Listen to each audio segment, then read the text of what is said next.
Assalamualaikum warahmatullahi wabarakatuh. Kita dari kelompok 7 ingin mempresentasikan tugas PPKN yang berjudul menganalisis produk perundang-undangan. Sebelumnya perkenalkan, saya Meisya Putri Irianti, absen 20. Saya Natira Syifa Akila, absen 25. Saya Andi Mustaulia, absen 2. Saya Niana Yosya Banjir, absen 27. Saya Siral Matus Hadia, absen 32. Saya Saril Meisya Aurelia, absen 33. Yang pertama adalah menganalisis isi produk perundang-undangan.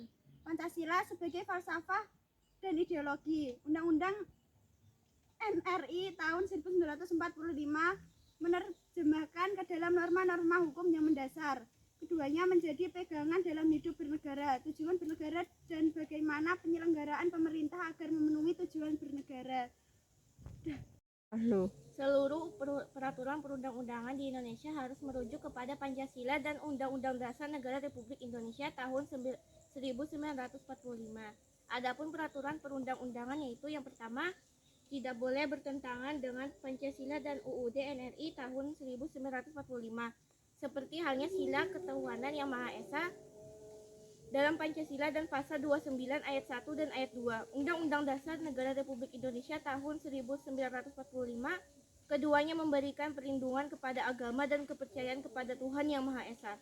Peraturan perundang-undangan yang ada di bawahnya tidak boleh bertentangan terhadap keduanya. Yang kedua, isinya harus searah dan mendukung yang di atasnya. Norma hukum yang ada harus dapat dilaksanakan. Istilah yang digunakan harus jelas dan tidak menimbulkan penafsiran yang bermacam-macam. Isi peraturan perundang-undangan harus selaras dengan upaya mendorong pemerintah yang melayani kepentingan rakyat, memperhatikan rasa keadilan masyarakat, dan tidak berpeluang digunakan untuk korupsi. Yang terakhir, ketiga, harus merujuk atau memiliki cantolan terhadap pasal atau ayat yang ada dalam Undang-Undang Dasar Negara Republik Indonesia tahun 1945. Sebuah peraturan daerah, misalnya, bukan hanya harus merujuk kepada Undang-Undang Dasar Negara Republik Indonesia tahun 1945, tetapi harus pula merujuk kepada undang-undang atau peraturan pemerintah yang ada di atasnya yang sejalur pelihar yang diatur. Apabila ketiga hal di atas tidak terpenuhi, maka sebuah peraturan perundang-undangan dapat digugat. Jika peraturan berbentuk undang-undang, maka dapat digugat judicial review ke Mahkamah Konstitusi, sedangkan selain undang-undang dapat dilayangkan gugatan ke Mahkamah Agung (MA). Ketiga hal di atas sekaligus merupakan alat sederhana untuk menganalisis sebuah produk perundang-undangan. 5. Delivery, kewenangan dan program. Desa lama, target. Desa baru, mandat. 6. Politik tempat. Desa lama, lokasi. Desa sebagai lokasi proyek dari atas. Desa baru, arena. Desa sebagai arena bagi orang desa untuk menyelenggarakan pemerintahan, pembangunan, pemberdayaan, dan kemasyarakatan. 7. Posisi dalam pembangunan. Desa lama, objek. Desa baru, subjek. 8. Model pembangunan. Desa lama, government driven. 8. Model pembangunan. Desa lama, government driven development atau community driven development. Desa baru, village driven development. 9. Pendekatan dan tindakan. Desa lama, imposisi dan mutilasi sektoral. Desa baru, fasilitas, emansipasi, dan Kebijakan penyeragaman baik mengenai nama, bentuk, susunan, dan kedudukan pemerintahan desa mengakibatkan hancurnya sistem sosial masyarakat desa yang menjadi penunjang bagi upaya penyelesaian masalah sosial di desa.